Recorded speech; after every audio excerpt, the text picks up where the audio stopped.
Hello Leo, Sun, Moon Rising, and Venus Signs. Kamusta kayo? Sana po nasa mabuti kayong kalagayan. Welcome back po sa Star Tarot. Kung bago kayo rito, welcome din po kayo. Please subscribe, like, share my videos, and leave me a comment po kung naka-resonate kayo. Thank you. So, tignan natin kung ano yung mga messages po ni Leo. We have imagination. Alright? So, Leo, maaari yung iba sa inyo rito is trying to imagine kung ano yung gusto ninyong magyari sa buhay mo. Maaaring you are trying to envision kung ano yung gusto mong ma-achieve at a certain period of time, anong gusto mong ma-accomplish, anong gusto mong marating at a certain period of time. So good luck sa iyo. We have idea, ayan, and maybe you are also coming up, with bright ideas dito, na that could be related, dyan sa kung ano man yung ang tinatry mong i-imagine, kung saan kayo papunta, 'di ba? Anong gagawin ninyo, how you're going to navigate your life, how you're going to navigate this journey, kung saan man kayo papunta, kung ano man itong tinatry ninyong gawin, or kung ano man itong pinaplano ninyo. So, what else? We have strategy. Ayan. So, mukhang desidido kayo rito. Kung ano man itong binabalak ninyong gawin, talagang siguro pinagtutuunan ninyo ito ng pansin sa ngayon. You're making plans. You're trying to envision what you really want to have or what you really want to accomplish, diba? Yung ganon. So, planning, ang ginagawa ninyo sa ngayon. There's a lot of thinking maybe that you are doing. Pwede may napipick up din akong travel, baka may baka gusto ninyo din na mag-travel.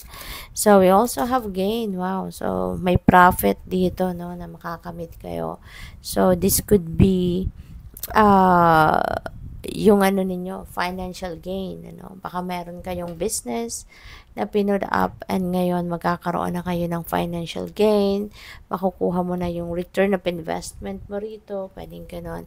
Or pwede rin naman na meron kayong mga projects, 'di ba, at matatapos na. So, makukuha nyo na yung financial reward ninyo, something like that. Or pwede rin na yung mga efforts ninyo that you put up into something, siguro is going to, parang makikita mo at makukuha mo na yung resulta nito, Leo?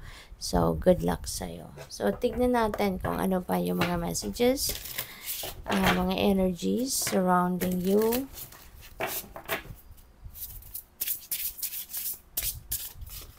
So, we have number 15, moving out of stagnation. So, napakaganda. Kasi, maaari din, na ang ganap dito ng iba sa inyo, you're not doing anything yet, hindi pa kayo talaga nagtitake action, but you're just trying to imagine, to envision, nagpaplano kayo, 'di ba? Binubuo nyo pa lang yung plano ninyo, you are still gathering details, information, mga ganon. So, siguro yun ang ginagawa ninyo habang kayo ay nakatenga muna, 'di ba? Kaya ngayon, siguro, kasado na. Kumbaga, nabuo nyo na yung plano ninyo. Nabuo nyo na kung ano man yung mga dapat ninyong gawin. At ano yung goal ninyo. Maybe na-set nyo na yan kung ano talaga yung goal ninyo, na plano nyo na kung paano nyo ito isasakatuparan. That's why, now, maybe you are ready, to take action. Kaya you are going to stand up na, get on your feet, and make things happen. Moving out of stagnation na kayo. Magsisimula na kayong gumawa. Magsisimula na kayong gumalaw, At gawin na ang mga nararapat na steps, 'di ba? Para makamit nyo na 'to. So, good luck. We have Metox, repairing the body, mind, and spirit. So, this is really beautiful. And reminder para sa inyo, na before you start taking action, mas magandang mag-metox muna kayo, mag-nilay-nilay, mag-muni-muni, mag-self-care muna kayo para you are ready. Kasi mukhang kapag nagsimula na kayo na kung ano man itong mga gagawin ninyo, maaaring tuloy-tuloy na to.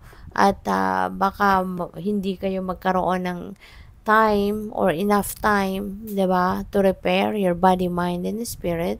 Kaya ngayon, before you start, no, dapat handa ka na. You are physically, mentally, and emotionally fit and ready to get into this, kung ano man yan, na project or whatever job or career or business na gagawin ninyo, handa na kayo. Hindi lang yung katawan ninyo ang handa, kundi pati rin yung isip ninyo, pati na rin yung damdamin ninyo, ready na.